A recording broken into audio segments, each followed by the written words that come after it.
I'm very grateful to the organizers, Your Excellencies, and Your Highness for this invitation. My subject is third-party funding.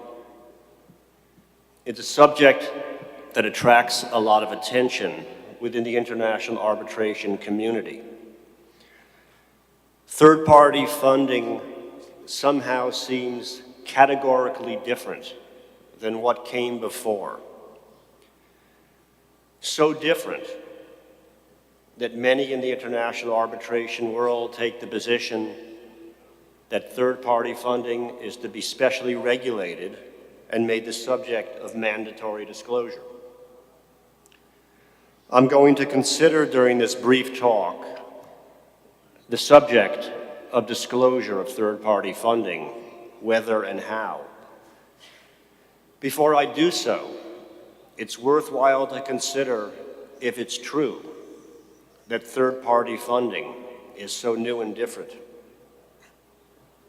Every claimant gets funding from some source.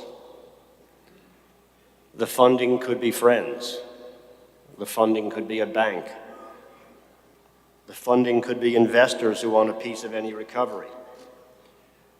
This is the way it has been for centuries. No one has ever said before that a claimant has to disclose how it gets the funds to mount its case. And if I'm a claimant in an arbitration and I ask one of you to help me out to finance the case, why should our arrangement be disclosed to anyone? Wouldn't we have a legitimate expectation of privacy as to our funding arrangement, both its terms and its very existence? No one, for example, says that insurance coverage needs to be disclosed. And yet insurers, like funders, sometimes pay counsel fees. We all, though, instinctively know that there's a difference between third-party funding and insurance. Third-party funders get a piece of the recovery. Insurers don't. Their remuneration is through premiums, fixed long before the dispute. And there's another important distinction. Insurers may occasionally provide loans for lawsuits, but it's not the prime business of any established insurer, to my knowledge. And because it's a marginal aspect of the insurance business, there's no need and no call to regulate it. How about lenders? No one has ever said that loan agreements that provide funding for a case need to be disclosed as a matter of policy. But here again, we can quickly identify the difference with third-party funding. A lender typically has a right of repayment regardless of outcome.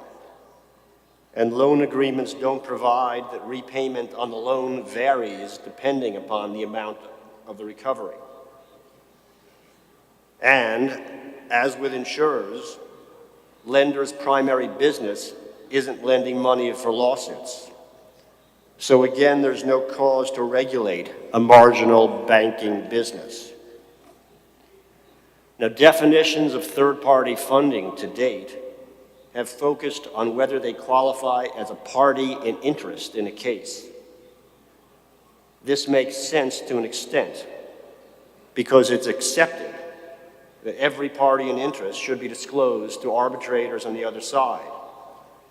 The parent of a subsidiary, for example, is routinely disclosed when the subsidiary is the party. Under that definition, a third-party funder is quite clearly a party in interest, given its stake in the outcome of the case. But that approach, I suggest, doesn't capture the essence of the distinction between funders and other arguable parties in interest, such as lenders and insurers. And it doesn't explain the reason why disclosure of third-party funding is advocated by so many. The reason, rather, is the combination of a funder's interest in the outcome of a case and the funding business model. Funders, of course, are not in business to fund just a single case. Instead, a funder in one case, let's call it case one, may be funding other cases which involve the same arbitrators or counsel or even parties as in case one. And that may give rise to questions of impartiality and independence that need to be considered, and the only way for these questions to be considered is through disclosure. A recent ICA report on third-party funding gives a salient example of this. In the example, the presiding arbitrator in a case is a partner in a law firm, and one of his partners serves as counsel to a claimant in another case. In both cases, the same funder is funding the claimants. We can assume that the partner of the presiding arbitrator is bringing in substantial fees from the funder, and these fees benefit the presiding arbitrator to the extent of his or her interest as a partner of the firm. In situations such as these, the party not being funded, the respondent, has a legitimate reason to be informed of circumstances that may put in question whether the presiding arbitrator has a conflict of interest.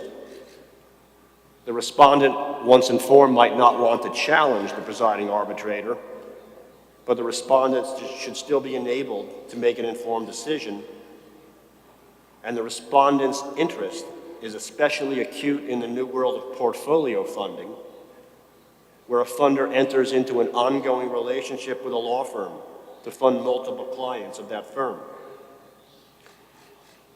So the question becomes how to assure that the respondent will be put on notice. It wouldn't work to require an investigation on the part of the presiding arbitrators as to what his or her partners are up to. The burden can't be on the arbitrator. Instead, the party being funded should be the one to make a disclosure. And the only practical way to do this is by a request to all parties at the outset of a case, with a duty to supplement that response if something changes during the course of the case. But that doesn't quite resolve the issue. A question remains whether this should be an automatic request or one made only on a case-by-case basis where one party raises the subject. There are good reasons to make it automatic and mandatory. If it's not, the burden falls on a party, the respondent, to make a request. But how is the respondent to know to make the request? And if it's left to the respondent to raise the subject, does that imply that there is a certain threshold that the respondent's application must meet in order to justify disclosure? Wouldn't it be simpler just to require disclosure? The answer seems to be yes, just require disclosure.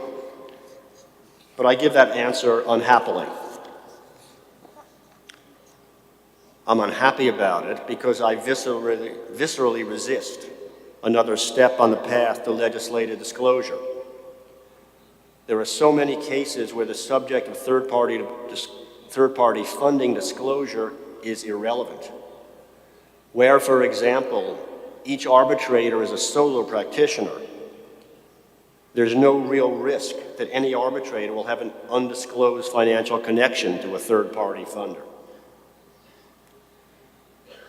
But when I pursue this line of argument too far, making the point that in most cases third-party funding won't give rise to a potential conflict, I don't resolve the objection at the back of my mind that it may sometimes raise a conflict. And how is a respondent to know when it does? So I come back to mandatory disclosure, but only as to the fact of funding and the name of the funder. The other party has no need to know the terms of the funding agreement. Now, there's also a legitimate question whether disclosure needs to be made to the respondent or only to arbitrators or the institution. To the extent disclosure is made only to the arbitrators and the institution, we arguably satisfy claimants' interest in privacy, and we resolve the problem of conflicts by arbitrators. So I'm going to close on this. One way to look at the whole third-party funding disclosure issue is, what's the big deal about disclosing the mere fact of funding and the identity of the funder? Why not just require this on a routine basis in order to avoid undisclosed conflicts and leave the subject behind? I'm sympathetic to that perspective, but I continue to be as sympathetic to the argument that it's a priori a claimant's business and no one else's how that claimant chooses to fund its case. I recognize, though, that this interest in privacy has to give way before the greater need to assure that a case proceeds before an unbiased and unconflicted tribunal. Now, in my comments up to this moment, I've discussed third-party funding without considering whether anything changes if we narrow our focus to investor-state disputes, and investor-state disputes, as we know, is the subject of this session. When we do narrow our focus to investor-state disputes, I think that the balance must shift and does shift toward mandatory disclosure. The attacks that we've all seen and that have been referenced this morning on the legitimacy of the supposedly pro-investor nature of investment arbitration require some adaptation on the part of the international arbitration community. And requiring disclosure of third-party funding in the investor-state context is a modest and relatively painless adjustment.